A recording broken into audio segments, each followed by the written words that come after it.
Japan में सोमवार से क्वाड बैठक का आयोजन हो रहा है। प्रधानमंत्री नरेंद्र मोदी इस बैठक में शामिल होंगे। इसके अलावा अमेरिका, जापान और ऑस्ट्रेलिया भी बैठक में हिस्सा लेंगे।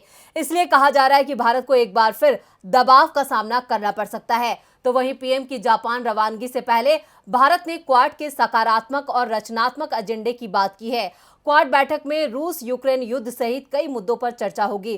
क्या रहेंगे मुद्दे और क्यों भारत दबाव में आ सकता है, देखिए ये रिपोर्ट। जापान में 23 और 24 को क्वाड समिट होने जा रहा है। बैठक में प्रधानमंत्री नरेंद्र मोदी शिरकत करेंगे, तो वहीं बैठक में रूस यूक्रेन के युद्ध पर भी चर्चा होगी। क्वाड के बाकी 3 सदस्य अमेरिका, जापान और ऑस्ट्रेलिया रूस के खिलाफ कड़े कदम उठाने के पक्ष में दिखाई दे रहे हैं, तो दूसरी ओर भारत रूस के खिलाफ जाने को तैयार नहीं है। भारत ने साफ संकेत दिए कि वो पुराने रुख पर ही कायम है और दबाव में बिल्कुल भी नहीं आएगा।